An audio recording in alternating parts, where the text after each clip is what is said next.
여러분, 우리가 지금 살아가고 있는 이 시대가 가면 갈수록 느껴지는 것은 노아의 때와 같아지고 있다. 사람들이 굉장히 감정적이고요. 생각하는 모든 계획이 얼마나 악한지 볼 수 있는 시대입니다. 그래서 사람의 마음을 들여다보면 들여다볼수록 얼마나 악하고 이기적인 부분들이 많이 나타나고 보여지는지 모릅니다. 실제로 어제까지 동지였는데, 어제까지 형제였는데 아무것도 아닌 작은 일 때문에 적이 되고 원수가 되기도 합니다. 사람은 아무리 착한 척을 해도 그 마음 안에 선을 행할 수 있는 능력이 없음을 우리는 보게 됩니다. 그래서 우리 로마서 하면서요, 이 전적 부패에 대한 부분, 선한 양심, 그리고 우리 신앙 양심마저도 이 시대 가운데 얼마나 병들고 죽어 있는지. 근데 문제는 이런 자기의 모습을 또한 보지 못하는, 알지 못하는 영적인 형편에 이르게 되더라라는 것이죠. 예를 들어 어떤 사람이 서점에 가서 책을 한 권 훔쳤습니다. 그 사람에게 추궁합니다. 너 왜 그랬니? 라고 묻자 서점에 책이 많으니까 그 중에 한 권 정도 없어져도 상관없습니다 라고 이야기하더라는 거예요. 야, 서점에 여러분 가보시면 책이 얼마나 많습니까? 그러니까 책 한 권쯤 없어져도 상관없어. 알지 못할 거야. 여러분, 우리 이런 말 들으면 어떤 생각이 드십니까? 이런 고얀 놈. 근데 여러분, 우리가 이렇게 생각하는 이유가 무엇인가? 우리 안에 어떤 도덕적 기준을 가지고 있고, 그래서 옳고 그름의 기준을 우리가 가지고 있기 때문이죠. 근데 여러분, 이것은요 사실 굉장히 상대적인 것임을 알 수 있습니다. 절대적인 기준이 아니에요. 굉장히 상대적입니다. 예를 들어 내 아들이 그랬어요. 이게 발각되면 어떻게 됩니까? 물어주는 게 아니라 만약에 감옥에 가야 되나, 조금 이제 격상을 시켜봐요. 그러면 여러분들, 내 아들의 잘못을 어떻게 해서든 감추고 싶은 게 이 세상에 부모들의 마음일 수 있어요. 물론 그렇지 않은 부모도 있습니다. 그러나 대부분은 내 아들은 그럴 리 없습니다 라고 하면서 그 죄를 두둔하고 감추기에 바쁘다 이 말이에요. 그러니까 굉장히 그 기준마저도 모호하고 상대적인 것임을 알 수 있습니다. 근데 여러분, 우리 신앙생활도 그런 것 같아요. 여러분, 우리 신앙생활도 하나님 앞에 마치 기준이 없는 사람처럼 살아가는 경우들이 너무 많습니다. 기준이 없어요. 여러분, 우리 신앙이, 우리 이번 주에 정말 우리 한번 점검해 보셨어야 됩니다. 내 심령의 밭이 마태복음 13장에 나오는 길가밭, 돌짝밭, 가시떨기밭, 아니면 좋은 밭인가? 정말 하나님의 말씀의 씨가 뿌려졌을 때 여러분, 그 씨가 심겨져서 뿌리를 내리고 열매를 맺을 수 있는 심령의 상태인지를 확인하셔야 됩니다. 체크하셔야 돼요. 이제 겨울이 지나고 봄이 찾아오는 이 시간 가운데 여러분, 굳어있는 우리의 마음들이 있다면, 열매 맺지 못하는 우리 심령의 여러분 모습이 있다면 우리 기경해야 될 줄 믿습니다. 갈아엎어야 합니다. 또한 여러분들 무엇입니까? 그 심령 가운데 씨가 뿌려졌는데, 그렇죠? 진짜 내 신앙이 건강한 신앙인지 아니면 병들어 있는지 여러분 분별할 수 있는 기준이 우리 안에 있냐 이 말이에요. 이거 굉장히 중요한 질문 아닙니까? 여러분, 건강한 신앙과 병들어 있는 신앙이 있어요. 여러분 만들어 보면요, 굉장히 밝은 영성을 가진 사람도 있고요, 굉장히 어두운 영성을 가진 사람도 있어요. 주님을 진짜 사랑하는 게 보여지는 성도가 있고, 그렇지 못한 것이 진짜 삶으로 나타나는 성도들도 있습니다. 마치 진짜와 가짜, 알곡과 쭉정이 가라지로 여러분 나뉘어지는 그런 시대 가운데 나는 도대체 나의 신앙의 주소는 지금 어디인가 확인할 수 있는 어떤 기준과 잣대가 있어야 되잖아요. 그렇지 않습니까? 근데 여러분, 그 기준 중에 한 가지를 오늘 이야기하고 기도하기 원합니다. 그것은요, 우리 안에 상하고 깨어진 마음이 있는가 하는 거예요. 여러분들 안에 상하고 깨어진 마음이 있으십니까? 상하고 깨어진 마음이요. 이 마음은요, 일종의 어떤 열등감이나 상처 입은 마음이 아닙니다. 오해하시면 안 됩니다. 어떤 열등감, 상처 입은 마음이 아니에요. 이 상하고 깨어진 마음은요, 이 내 안에 이 죄성과 어떤 영적 무지를 내가 깊이 인식하여 그 거룩하신 창조주 앞에 피조물의 나의 정확한 위치를 알고 그 자리를 기억해서 주님 앞에 가난한 마음의 자세를 갖는 것입니다. 여러분, 그런 은혜가 있게 되기를 주의 이름으로 축복합니다. 이 상하고 깨어진 마음을요, 우리의 신앙생활 가운데 발견할 수 없다면, 정말 우리 신앙은요, 단언코 병든 신앙이라 말할 수 있겠습니다. 저에게도 하는 소리입니다. 어느샌가 주님 앞에 눈물이 마르고 주님을 향한 내 마음이 뜨거워지지 않고, 내가 주님께서 주신 그 은혜의 깊이와 크기와 넓이와 그 크심을 내가 잊어버리고, 그 주님 앞에 그 가난한 심령으로 깨어진 마음으로 주님 앞에 나아가지 못하는 내 모습이 발견되거든. 큰일 났다. 은성아, 너 큰일 났다. 병 들어가고 있다. 여러분, 우리가 빨리 깨달으셔야 합니다. 다른 표현으로 우리 말해 본다면요, 여러분, 우리가 드러나는 어떤 행위를 할 때에도 밖으로 보여지는 행위보다 중요한 게 있습니다. 우리 삶의 밖으로 보여지는 행위보다 중요한 것은 그 행위를 하는 마음의 동기가 어떠한지가 사실 더 중요합니다. 외적으로 얼마든지 꾸밀 수 있어요. 그렇죠? 얼마든지 막 예배할 때요, 이러신 분들 저는 가끔 봐요. 춤 막 그 있더라고, 있어요, 여러분들. 그런 막 이렇게 은사처럼 막 춤추시면서 나타나는 게 있어요. 뭐 그거 비하하는 거 아닙니다. 얼마든지 그럴 수 있죠. 성령 안에서 주님 씨는 감동에 따라 할 수 있어요. 그런데 여러분, 우리가 하나님 앞에 보여지는 외적인 어떠함보다 더 중요한 것이 있어요. 그 행위를 하는 우리 마음의 중심과 동기라는 거예요. 주님은 이거 감찰하세요. 할렐루야. 다시 말해서 속지 않으신다, 이 말이에요. 그러니까 주님 앞에 굉장히 떨리더라고요. 다시 한번 이번 한 주에 저도 이 말씀을 계속 주님이 주시는 감동 앞에 머물면서요, 진짜 주님 앞에 너무 진실하고 싶다. 겉과 속이 진실한 예배자가 되고 싶다. 내 말과 행동과 생각하는 기초의 동기가 무엇인가? 기도를 하든 때로는 전도를 하든 선교를 하든 그 기초가 되는 마음에 이 상하고 깨어진 마음이 흐르고 있어야 될 줄 믿습니다. 이 마음이 있으면요, 특별한 집회 가지 않아도 우리의 마음은 늘 주님 앞에 자연적으로 간절해지게 되어 있을 줄 믿습니다. 오늘날 이게 문제인 것 같아요. 주님을 향한 간절한 마음, 절박한 마음을 찾아보기가 너무 어려워요. 그러니까 자기가 이것을 깨달으니까요, 이거를 자기 안에서 발견해야 되는데 외적으로 해결하려고 늘 어떤 기도원이나 특별한 집회에 가려고 합니다. 이게 잘못됐다는 말 아닙니다. 그러나 여러분, 그것보다 더 중요한 것은 우리 안에 이 상하고 깨어진 마음이 없다면 여러분, 그 특별한 집회에 간들 여러분, 우리 마음은 여전히 냉랭해 있을 거예요. 이 마음이 우리 신앙생활의 전반에 흐르고 있어야 됩니다. 근데 많은 사람들이 이 기준, 여러분, 이 기준은 별로 생각 안 합니다. 내 마음의 심령의 상태가 이 상하고 깨어진 마음이 있나 없나, 이거를 건강한 신앙인가 병든 신앙인가 이것에 대한 기준으로 삼지 않는다는 거예요. 내 마음이 상하고 깨어진 마음이 없어도 외적인 어떠함이 있으면 나는 건강한 신앙이야 라고 착각할 때가 많이 있다는 것입니다. 여러분, 목회를 하면서요, 저도 다양한 목회자를 만납니다.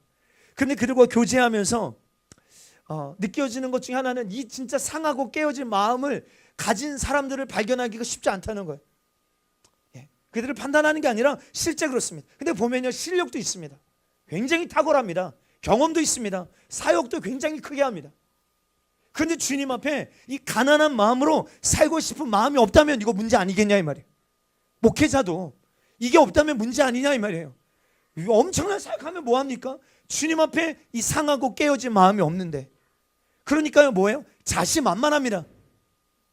사역이 잘 이루어지니까 자신만만해요. 자신의 그리고 주장이 굉장히 강합니다. 구태여 긍정적으로 표현해 본다면요, 이 사람 굉장히 소신 있구나.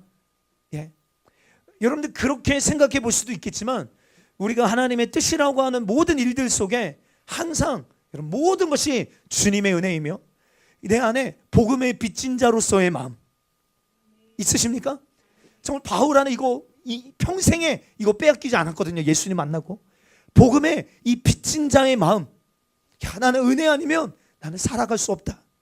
이 마음이 바울을 교만하지 않게 지키고 그를 그 주님의 은혜 안에 강하게 붙들고 주님 앞에 살 수 있도록 붙들어주는 마음이었다는 거예요. 여러분 우리가 이거 놓치면 여러분들 살았다라는 이름만 가졌지 죽은 자 될 수 있습니다. 시간이 가면 갈수록 우리에게는요, 죄송해요, 신앙적 노하우가 생길 수 있어요. 저도 저희 모습을 볼 때 제가 이번에 이렇게 서류를 준비하면서 이렇게 서류를 떼보니까 제가 이제 목회 시작한 지가 한 15년 정도 됐더라고요. 그때 처음 강단에 서서 말씀을 전할 때요, 얼마나 떨었는지 몰라요. 얼마나 성도 몇몇 앉아있지도 않는데 얼마나 떨리고, 먼저는 하나님 앞에 떨리고, 얼마나 그 마음이 조심스럽고, 뭔가 그 두렵고 떨리는 그 마음이 있었거든요. 근데 어느 순간 지나니까요, 우리 안에 뭐가 생깁니까? 노하우도 생기고 요령도 생기고 적응력도 생기더라는 거예요. 그런데 여러분 이런 외부적인 요소들이 아니라 늘 여러분들 마음의 중심에 주님, 오늘도 주님이 나를 붙들어 주지 않으시면 저는 살아갈 수 없습니다. 저 그거 진짜 회복하고 싶더라고요. 그때 막 강단에 서기 전에요, 주님 내 힘으로 안 되고 저 너무 떨리고요, 너무 두렵고요. 그러니까 주님 앞에 엎드려서 강단에 설 때보다 더 많이 기도하고, 어느 순간 어떤 노하우, 요령, 적응력이 생기면서 주님 앞에 정말 주님 아니면 안 돼요. 주님이 나를 써주셔야 돼요. 이 마음을 잃어버리면 나는 끝인데, 이 마음을 빼앗기면 나는 끝인데, 주님 보시기에 제가 있어야 할 자리를 주여 벗어나지 않게 도와주세요. 이 기도가 되더라고요. 여러분 정말 주님을 인격적으로 만난 사람들의 특징이 있어요. 그전에는 자기를 보지 못하다가 진짜 주님을 만나면 자기를 보게 됩니다. 바울, 여러분 그가 자기를 향하여 예수님을 만난 다음에 뭐라고 평가합니까? 나는 죄인 중에 괴수로다. 여러분 예수님 뭐라고 말씀하셨냐면, 나는 의인을 위하여 오지 않고 병든 사람, 죄인을 불러 회개시키러 왔다 라고 이야기하셨잖아요. 근데 그 말씀에 빗대어 바울은 나는 죄인 수준이 아니야, 나는 죄인 중에 괴수야. 이 말은 거꾸로 표현하면 무슨 뜻입니까? 나는 그 누구보다 예수님이 필요해요. 그래서 여러분 복음 성가 중에 나의 예수님 난 주가 필요해요, 세상 모든 사람은 필요 없다 말해도 난 주가 필요해요, 이런 찬양이 있거든요. 바울이 그 고백이에요. 조금 상투적이고 딱딱해 보이지만 나는 죄인 중에 괴수다, 이 고백은요, 예수님이 여러분 죄인을 불러 회개시키러 오셨는데 여러분 나는 그 누구보다 예수님이 필요한 존재입니다라고 고백하는 거예요. 오라 나는 곤고한 사람이로다, 누가 나를 이 사망의 몸에서 건져내랴. 이 비참한 내 심령의 상태를요 깨닫고 발견했다 이 말이에요. 로마서 7장에 보면 내 안에 이 두 마음이 있다. 나의 속사람은 하나님의 법을 좋아하지만 내 속에 선한 것이 하나도 없어. 선을 행하기 원하는 나에게 악이 함께 있구나. 자기의 어떠함을 바울이 깨닫습니다. 그러니까 바울도요 주님의 은혜가 아니면 안 되는 거예요. 그럼 좌우로 앞뒤로 인사해 주십시다. 주님의 은혜가 아니면 안 됩니다. 할렐루야. 여러분 그 관점으로 바울 서신을 읽어보세요. 바울이요, 내가 은혜 안에 강하다, 은혜 안에 강한 자가 된다, 은혜 안에. 그래서 날마다 그 주님의 은혜를 갈망하는, 조금 죄송해요, 주님 제 꼴을 잊지 않게 도와주세요. 세상 사람은 꼬라지라고 말하잖아요. 제 꼴을 주님 잊지 않게 도와주세요. 제 꼴을 잊지 않으면 나의 나된 것은, 내가 여기까지 온 것은 오직 주님의 은혜였구나. 여러분 우리가 이 사실을 깨달으면요 자연스럽게 감사도 회복됩니다. 할렐루야. 왜 우리가 감사신앙이 여러분들 놓치고 빼앗기는 이유가 무엇입니까? 다른 건 아닙니다. 이 상하고 깨어진 마음이 우리 안에 상실되어져 버렸기 때문입니다. 예. 일이 많든 힘이 들든 어떤 어려움을 겪든 내 속에서 여러분 끊임없이 터져나오는 감사예요. 예.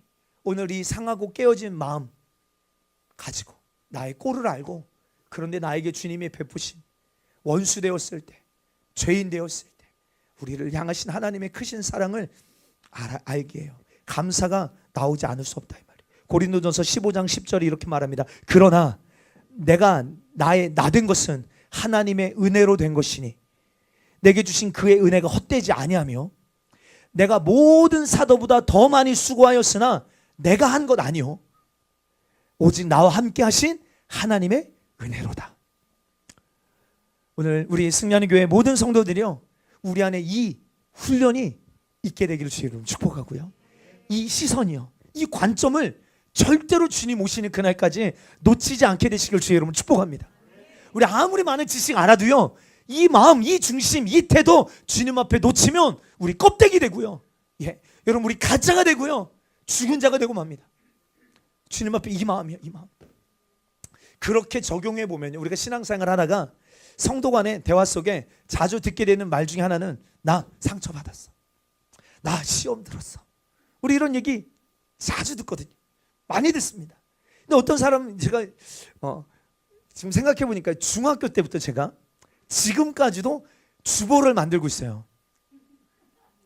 중학교 때부터 지금까지 주보를 하고 있는데요, 그 주보를 하면서 제가 경험한 것 중에 하나가 뭐냐면 저희 교회는 그래서 그런 거 안 써요. 이렇게 어떤 교회는요, 이렇게 헌금하면 헌금한 사람 이름도 기록하고요, 막 이제 뭐 그런 이름 기록하잖아요. 그런데 어느 날 주보에 자기 이름에 오타가 생긴 거예요. 우리 한수빈 집사님이 우리 주일학교 카톡방에 죄은성이라고 저 이름을 올려주시, 마치 실수로 카톡으로 최은성인데 죄은성. 죄 많은 인생 주님이 또 깨닫게 하시는구나. 사랑합니다. 근데 그 주보에 나의 이름이 잘못 기록된 것 같고요, 상처받고 시험 드는 거예요. 와, 목사님 내 이름을 잘 모르시나? 네? 교회 안에 등신이 있다고 했죠. 등신이 누군지 아십니까? 등신. 예? 교회 안에 등을 두드려줘야, 아이고 잘하십니다, 해야 내가 신앙생활 잘하는 줄 착각하는 사람이에요. 인정받지 못하면, 내가 이렇게 했는데 교회에서 인정받지 못하면 시험 드는 사람. 그래서 목사님께서 김 집사님 너무 잘하셨어요, 고생하셨어요 해야 그렇죠. 이게 신앙생활 잘한다고 착각하는 사람. 여러분들, 제가 지금 농담처럼 하는 말 같지만 절대 농담은 아닙니다. 예. 여러분, 내가 내 자리를 알고 있다면, 그래서 여러분 유다서에 보면 여러분 사단이 자기 지위를 지키지 않잖아요. 그렇죠? 자기 지위를 지키지 않는 데서부터 문제가 발생하게 되거든요. 예. 근데 내가 내 자리를 알고 우리가 이렇게 쉽게 불평, 원망의 말들을 쏟아낼 수 있는 여러분 위치에 내가 있는가? 예? 여러분 진짜 내 위치를 알면요, 우리가 쉽게 그런 말 할 수가 없다 이 말이에요. 다시 우리가 성경적 관점으로 볼 때요, 상처받았다란 말은 성립되지가 않습니다. 여러분 기독교 정신은요, 예수님의 생애를 통하여 요약되는데, 여러분 예수님의 생애는요, 말교유부터 십자가까지로 요약해 본다면 하나님 그 자체이시며 하나님의 아들이신 분이 하늘 영광 권세를 다 버리고 말 구유에 누이셨어요. 말이 됩니까? 예. 예수님이 가시는 곳곳마다 기적과 이적이 나타나니까 우리가 생각할 때 예수님이 굉장히 화려한 삶을 사신 것 같지만 아닙니다. 저주의 나무 십자가에서 죽으심으로, 죽기까지 복종하심으로 당신의 생애를 마치셨습니다. 왜 예수님이 십자가에 죽으셔야 됐는가? 무슨 잘못이 예수님에게 있으시기에? 여러분 우리가 이 예수님의 생애를 조금만 묵상해봐도 깨달아지는 것은 그 예수님의 그 거룩하신 생애 앞에 죄 없으신 주님이 죄인이 되셔서 내 죄를 대신 짊어지시면서도 그 앞에 있는 즐거움으로 인하여 십자가를 부끄러워하지 아니하시고 우리에게 영원한 생명 주시려 그 십자가에게 길을, 여러분들 육신의 눈으로는요 매맞아 올라가신 길이지만 얼마나 당당하게 아버지의 뜻을 이루시는 일에 조금도 후퇴하지 않고 그 길을 묵묵히 걸어가셨냐 이 말이에요. 여러분, 우리가 그 주님 앞에 어찌 우리가 쉽게 상처받았어 라고 말할 수 있겠냐 이 말이죠.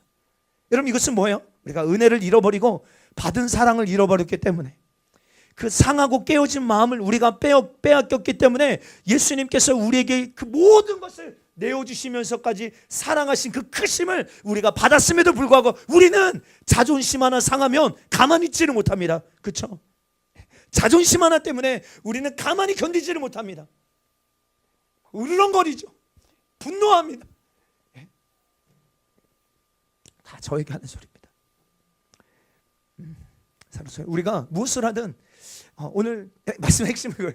상하고 깨어진 마음이 회복되지 않으면요, 우리가 무슨 일을 하든 우리 신앙은 계속 문제를 일으키고 병든 신앙으로 나아갈 수밖에 없습니다. 여러분, 그러니까요, 내 안에 여러분 이 마음이 어떻게 나타나냐에 따라서 내 어떤 헌신과 순종의 질이 달라지게 된다는 거예요. 날 위하여 살찌고 피 흘려 생명 주신 그 주님의 은혜 앞에 갚을 길 없는 사랑과 은혜를 받은 오늘 우리가, 하나님 내 삶을 원하신다면, 하나님, 여러분 그 미랄, 그 청관호 목사님이 하신 그 미랄 찬양 있잖아요. 생명이 또 다른 생명 낳고 주님 볼 수 있다면 나의 삶 죽음도 아낌없이 드리리. 죽어야 다시 사 주의 약속 믿음 하늘의 미랄 되어 썩어지리니 예수님처럼 살아가게 하소서. 전제와 같이 바울이 자기의 삶을 주께 드리기를 원했어요. 여러분, 그 번제단 위에 제물이 끝까지 타기 위하여서 여러분들 쏟아붓는 그 기름처럼 나의 삶을 주님께 그렇게 드려. 이 구속사가 완성되는 일에 하나님 나의 삶을 드리기를 원합니다라고 여러분들 그렇게 기꺼이 내 삶을 조금도 귀한 것으로 여기지 않고 드릴 수 있는 심령의 태도는요, 다른 게 있지 않습니다. 바로 이 상하고 깨어진 마음입니다.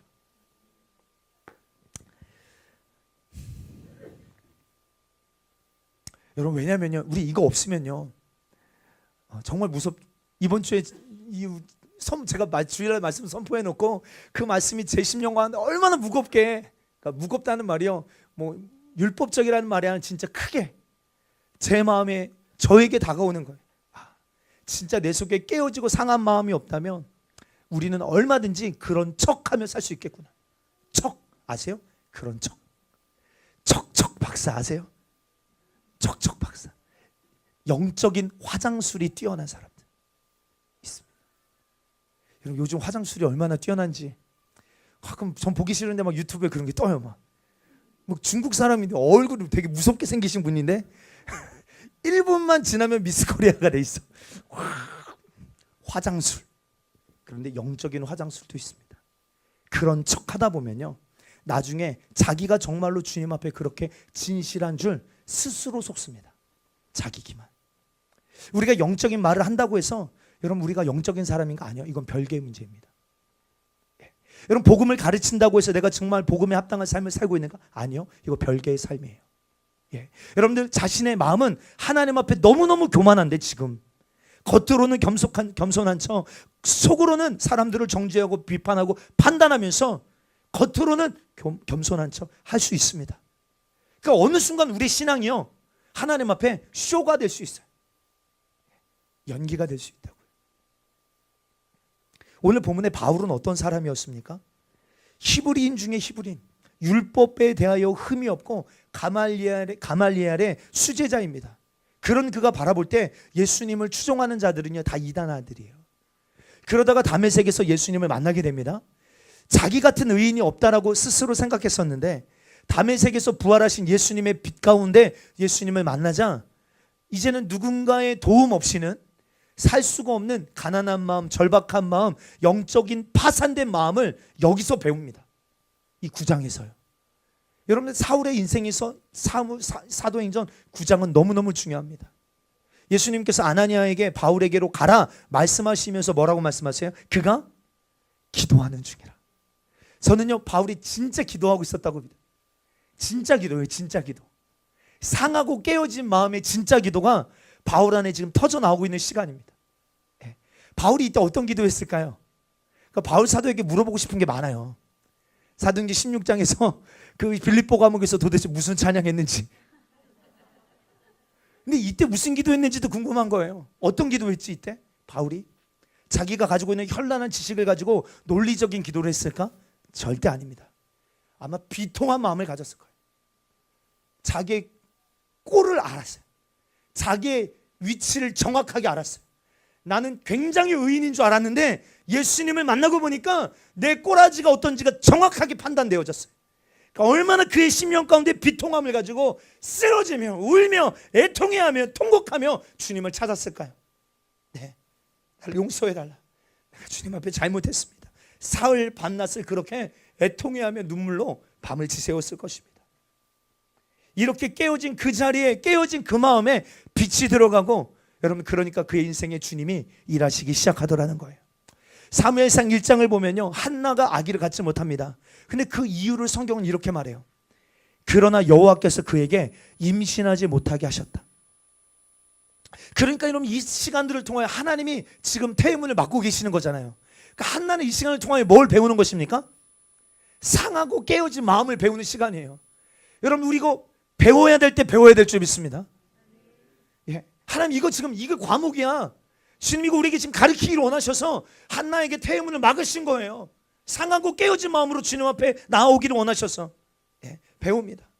평생이 그 마음을 놓치지 않고 오히려 불임이 그에게 선물이 되어 주님을 더 간절히 찾게 되어져요. 여러분 사무엘상 2장에 보면 그가 아이를 낳고 하나님 앞에 찬양하는 한나의 노래가 나오는데 이런 고백합니다. 사무엘상 2장 6절 7절에 여호와는 죽이기도 하시고 살리기도 하시며 스올에 내리기도 하시고 거기서 올리시기도 하시는도다. 여호와는 가난하기도 하시고 부하기도 하시며 낮추기도 하시고 높이기도 하시는도다. 한나는 이 고통의 시간들을 통하여 자기 인생의 주권을 온전히 주님께 드리는 시간이 됐다는 거예요. 무엇을 통하여? 상하고 깨어진 마음을 통하여서 여러분 한나는 이 사실을 발견하게 됩니다. 다윗도 마찬가지죠. 시편 51편 7절에 17절에 보면 하나님께서 구하시는 제사는 상한 심령이라. 하나님이요 상하고 통회하는 마음을 주께서 멸시하지 아니하시리이다. 여러분 다윗은 이 마음을 가지고, 예, 이 밧세바를 범하고 나서 거의 1년 가까이 시간을요 죄인 줄 모르고 있었어요. 그런데 나단 선지자를 통하여서 자기의 꼴을 보게 하셨을 때 그가 상한 심령으로 주님 앞에 나아갑니다. 물론 밧세바를 범하고 나서 많은 어려움들이 찾아왔지만 여러분 이 죄만큼 여러분 다시는 내가 넘어지지 아니하리라. 다윗 안에요. 내가 이 죄만큼은 다시는 넘어지지 아니하리라. 예, 그래서 여러분 다윗의 생애 가운데 말년에 신하들이 아비삭이라는 여인을 침실에 넣으려고 했지만 그가 끝까지 그 여인과 동침하지 않았더라. 성경 그렇게 말합니다. 그러므로 우리 신앙을 가장 안전하고 확실하게 지키는 방법은 이것입니다. 우리가 주님 앞에 원래 피조물의 자리를 깊이 우리 자리를 분명하게 깨닫고 상한 심령으로 주님을 붙드는 것이에요. 여러분 이것이 우리가 끝까지 승리할 수 있는 비결인 줄 믿습니다. 어떤 사람은 내가 이렇게 했는데도, 내가 이렇게 순종했는데도 왜 내 삶이 변하지 않지? 왜 내가 기도를 한 번도 빠지지 않았는데 왜 주님이 내게 응답하지 않으시지? 우리가 이 말을 내뱉기 전에 내가 이렇게 겉으로 보이는 모습은 있었지만 진짜 내 안에 상하고 깨어진 마음이 있었는지 이거 먼저 확인해 보셔라 이 말입니다. 혈루증에, 예, 걸려서 12회를 고통당했던 여인, 얼마나 더 상하고 깨어진 마음이 그 여인에게 있었을까요? 얼마나 상하고 깨어진 마음이 그에게 있었어요. 사람들에게 나설 수도 없습니다. 누구를 만져서도 안 되는 부정한 여인입니다. 그런데 그가 예수님이라는 소문을 듣고 내가 그의 옷자락에 손만 대어도 구원을 받으리라 생각하고 무리를 뚫고 아마 사람들의 발밑으로 기어갔을 수도 있습니다. 예. 발밑으로 기어가서 기어이 예수님의 뒤에 옷자락에 손을 댑니다. 여러분 율법으로 볼 때는요, 율법적으로 보면 이 여인은 부정한 여인입니다. 그러나 주님의 눈에는요 이 여인이 너무 아름다운 거죠. 누가 내게 손을 대었느냐? 내게서 능력이 나갔도다. 예. 알고 계시지만 하나님 그 여인을 주목하고 찾기를 원하시는 거예요. 예. 여러분들 왜 주님이 그 여인을 귀하게 여기시는 이유가 무엇입니까? 다른 거 아니잖아요. 상하고 깨어진 마음으로 주님께 나아가서 주님께 손대었기 때문에, 예? 주님이 그 여인을 귀하게 여겨주신 거예요. 여러분 오늘 밤, 오늘 이 시대 가운데 우리에게 필요한 마음이 저는 이 마음이라고 믿습니다. 어쩌면 주님께서 회초리를 드실 수 있어요. 진짜. 우리도 한국교회지만 우리도 한국교회 일부잖아요. 참 말 안 듣는다. 하나님이 이런 시간들을 허락해 주셨을 때 우리가 스스로 겸비하고 우리의 자세를 낮추고 주님의 얼굴을 구하며 바짝 엎드려져서, 그럼 주님의 얼굴을 구해도 부족한 시간 아닙니까? 여러분, 그런데 여러분 우리가 지금 취해야 될 자세가 그거거든요. 여러분 들려오는 소식들은 그렇지가 않아요. 며칠 전에 여의도 순복음교회와 사랑의 교회가 연합해서 한번 그 뉴스 제가 보낸 거 한번 띄워줘 볼래요? 이 WEA 서울 총회 성공 개최를 위하여 또 대한민국 국가 안정과 통합 위한 기도회가 사랑의 교회에서 열렸습니다. 여러분 이들의 이 WEA 여러분들 조금만 우리가 서치해 보셔도 이제는 이 WEA가 WCC보다 지금 더 위험한 여러분 포지션을 취하고 있습니다. 그 WCC의 그 신학적 배경을요 적극적으로 수용하고 이 WEA의 많은 지도자들이 다원주의를 추종하는 자들이 너무너무 많습니다. 그 다음 기사도 있지. 잘 안 보이구나. 그러니까 얼마나 많은 사람들이 모여서 WEA 한국 이 총회 성공 개최를 위하여서 정말 저들이 저렇게 기도합니다. 이 문제는 이것입니다. 다시요. 주님이 우리를 치셨습니다. 그럼 우리 뭐 해야 될까요? 네? 주님이 우리를 치셨으면요 우리가 뭐 해야 돼요? 아픈 줄 알아야 되잖아요. 주님이 우리를 징계하시면요 우리가 얼굴을 주님 앞에 어떻게 해야 돼요? 찡그리며 주님 이 상하고 깨어진 마음으로 나아가야 되잖아요. 근데 예레미야 5장은 이렇게 말합니다. 예레미야 5장 3절에 보면 여호와여 주의 눈이 진리를 찾지 아니하시나이까 주께서 그들을 치셨을지라도 그들이 아픈 줄 알지 못하며 그들을 멸하셨을지라도 그들이 징계를 받지 아니하고 그들의 얼굴을 바위보다 굳게 하여 주님께로 돌아오기를 싫어했다는 거예요. 주님이 징계하시고 벌하시는 목적이 무엇입니까? 망하는 거예요? 아닙니다. 이 시간들을 통해 우리가 주께로 돌아오기를 원하시는 거예요. 주님 우리가 살기를 원하시잖아요. 할렐루야. 때렸으면 주님이 벌하셨으면 우리가 주님 앞에 잘못했습니다 상하신 용으로 주님 앞에 나아가야 되잖아요. 근데 더 얼굴을 굳게 하여 바위처럼. 여러분 그런 거예요. 그런 영화 있어요. 선생님이 너 일로 와 여기 잡아 몽둥이를 막 벌합니다. 체벌하는 거예요. 그런데 이 아이가 선생님이 때리면 잘못했어요 이러면 빨리 끝나요. 아시죠? 이거 잘하는 친구들이 빨리 끝나더라고. 꿈쩍으로. 그럼 선생님은 어때요? 더 열받아. 불러질 때까지 때리는 거예요. 맞죠? 우리 지금 모습이 상하고 깨어진 마음으로 주님 앞에 엎드려도 모자란데 그렇지 못한 모습들이 우리 안에 있더라고요. 제가 이 마음을요 언제 진짜 제가 부모가 되고 나서 느낀 적이 있어요. 그게 뭐냐면 제가 개척할 때 여기 아무것도 없을 때 뭐 히타 이런 것도 없어서 그 전기장판만 유아실에 있어서 전기장판에 저기 있는 유아실에 모여서 막 기도하고 막 이랬을 때예요. 승리가 굉장히 어렸을 적인데 이 그 창틀에 귀가 잘린 거예요. 귀가 말 그대로 잘렸어요. 승리가 나중에 한번 봐보세요. 그래서 막 피가 철철철 피가 기도하고 있는데 이렇게 놀다가 넘어져가지고 여기 귓볼이 이렇게 한 3cm 정도 이렇게 찢어진 거예요. 그래서 이 충북대 병원 응급실로 막 달려갔습니다. 달려갔어요. 승리도 얼마나 겁이 많아요. 그래서 막 펑펑 우는 거예요. 그래서 이 부분을 마취하고 그러면 봉합해 주십시오. 이렇게 부탁을 드렸더니 그 응급실 그 레지던트 의사가 부분 여기는 귀는 마취가 안 되고 마취를 하려면 전신 마취를 해야 된다는 거예요. 근데 전신 마취는 너무 하고 싶지가 않은 거예요. 그래서 전신 마취 하려면 어차피 또 주사 맞아야 돼. 그래서 승리한테 승리야 아빠가 옆에 있으니까 절대 무서워하지 마. 몇 초만 참으면 끝나. 그랬더니 막 승리가 울다가 그 말을 듣더니 알겠다고 하는 거예요. 그래가지고 봉합실로 들어갔습니다. 그래서 마취를 안 하고 귀를 꼬맨 거예요. 근데 제 손을 얼마나 간절히 붙잡고, 그러니까 의사가 저를 바라보게 했어요. 이게 귀를 꼬매 이렇게 해놓고 귀를 꼬매는데 그 승리가 저를 바라보는 그 눈빛, 제 손을 꽉 붙잡고 얼마나 그 아빠의 도움과 보호를 받아보겠다는 그 마음, 평생 잊어지지 않을 것 같아요. 근데 그 모습을 통해 제가 배운 게 뭐냐면, 이 모습은 주님의 마음이 느껴지는 거예요. 주님이 딱 이러시겠지. 우리의 처지가 이와 같지 않겠습니까? 더하면 덜하지, 덜하지 않습니다. 근데 너희는 나를 이렇게 붙잡지 않는다. 그래서 제가 그냥 조금만 이거 별로 안 아플 수 있어. 근데 그 말을 설득력 있게 한 것도 아닌 것 같은데 승리가 믿어주는 거예요. 그래서 아빠 꼭 옆에 있어야 돼요. 아빠 옆에 있지. 손 잡고 승리야. 이거 꼬매. 근데 그건 주님의 마음이, 지금 우리가 이 시간에 주님을 간절히 붙잡기를 원하는데, 주님을 간절히 찾기를 원하시는데, 나는 스스로 아무것도 할 수 없는데, 스스로 판 웅덩이, 채울 수 없는 웅덩이, 터진 웅덩이.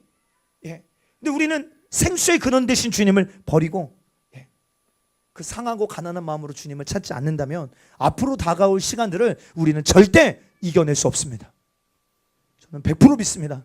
여러분, 이런 상하고 가난한 마음으로 주님 앞에 엎드리지 않는 사람, 아무리 지식이 많고 아무리 지식적으로 깨어있고 시대를 분별한다 할지라도 우리 이 마음의 자세가 주님 앞에 없다면요, 다가오는 시간들을 과연 이길 수 있을까?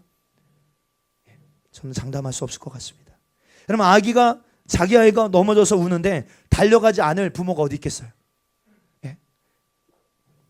목요일 날 이제 우리 복음학교 끝나고 나서 밥 먹고 이제 집에 돌아갈 때쯤에 1층에 와플집에 가서 와플을 먹고 가자고 할까 말까 막 이러고 있는데 조선주 집사한테 전화가 온 거예요. 사무엘한테. 엄마 뭐 어쩌고 저쩌고. 그럼 엄마가 빨리 갈게. 집사님 때문에 못 간 거예요. 아들이 막 빨리 와달라고. 그러니까 또 엄마는요, 쏜살같이 뭐 다른 스케줄 다 제하고 막 달려가는 거예요. 여러분, 그렇지 않겠어요? 자기 아이가 넘어져서, 여러분 아파서, 여러분 시민 우리 형제 그 막내 다운이가 무릎 깨졌는데 여러분 지금 잘 살이 차오르고 회복되고 있어요. 여러분 기도해 주셔서 감사하고 끝까지 기도해 주시길 바랍니다. 그 소식을 들었을 때 여러분들 달려가지 않을 부모가 어디에 있겠습니까? 여러분, 그러니까 뭘 말하려고 하는 거예요? 이런 간절한 마음, 가난한 마음, 깨어진 마음이요, 주님의 임재를 끌어당기는 거예요. 의에 줄이고 목마른 자가 배부르게 될 것입니다. 할렐루야. 이 마음을 잃어버리지 않고 있으면요, 우리가 대단한 일 하지 않아도 주님은 나의 주님이 되고 우리는 은혜에 젖은 삶을 살 수 있습니다. 주님과의 관계성이요, 관계성. 오늘 본문에서 바울이 사흘 동안 보지도 못하고 먹지도 마시지도 못한 채 주님 앞에 이 상하고 깨어진 마음으로 드려진 그 기도를 통하여 주님은 아나니아를 보내어 그에게 안수하게 하시고 그의 눈을 열어 성령으로 충만하게 하셨어요. 우리 승리하는 교회 성도들이요, 오늘 우리가 회복해야 될 것이 무엇일까요? 자신만만하고 나의 계획과 나의 지식을 신뢰하고 나는 이 정도면 충분해라고 스스로 정해놓은 선 안에 나를 가두는 것이 아니라, 여러분, 나는 아무것도 아닙니다. 나는 할 수 없습니다. 내가 하면 안 됩니다. 주님의 은혜가 절대적으로 필요합니다. 1분 1초도 주님 아니면 나는 안 됩니다. 여기까지 올 수 있었던 것도 주님의 은혜였고 앞으로도 주님의 은혜가 아니면 나는 견딜 수 없습니다. 이런 깨어지고 상한 마음으로 주님 앞에 나아갈 때 주님의 임재를 끌어당기고 여러분, 주님이 우리를 붙들어 주실 줄 믿습니다. 정말 주님 아니면 안 됩니다. 오늘 이 밤에 여러분, 다른 어떤 내용보다 저는 이것 갖고 기도했으면 좋겠습니다. 상하고 깨어진 마음을 잃어버리지 않게 도와주옵소서. 시편 34편 18절 이 말씀을 함께 읽고 기도하십시다. 시편 34편 18절 시작. 여호와는, 한번 찾아보실까요? 시편 34편 18절 시작. 여호와는 마음이 상한 자를 가까이 하시고 충심으로 통회하는 자를, 아멘. 주님 누구 가까이 하십니까? 마음이 상한 자를 가까이 하시고. 그러니까 여러분들, 주님의 임재를 끌어당기는 거예요. 주님이 가만히 계실 수 없는 거예요. 자기 자녀가 넘어져서 무릎이 깨져 피가 철철 흐르는데 달려오지 않을 부모가 없는 것처럼 이런 상하고 통회하는 마음, 난 주님 아니면 안 돼요, 1분 1초도 주님의 은혜 아니면 안 되겠습니다라고 간절히 주님을 찾는 그 부르짖음에 주님 외면하지 아니하시고 그를 가까이 하시고 중심으로 통회하는 자를 구원하여 주시는 주님이심을 믿습니다. 제가 부교육자 생활하면서 정말로 부러웠던 사람이 있었어요. 그게 누구냐면 한 집사님이 계셨는데 그 집사님의 가정엔 항상 문제가 있었어요. 항상 어려움이 있었어요.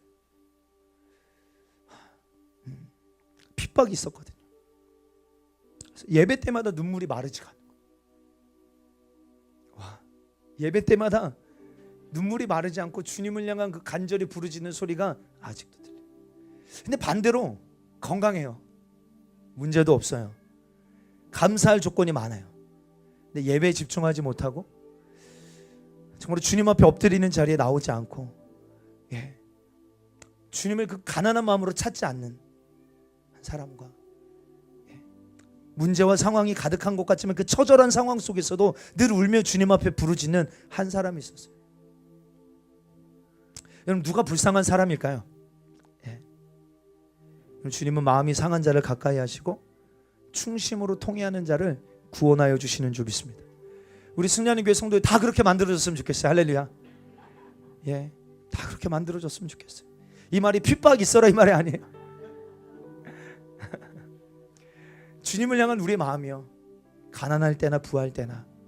그래서 오늘 이 밤에 우리가 주님께 원하는 많은 것들이 있을 수 있어요, 이 밤에. 그렇죠?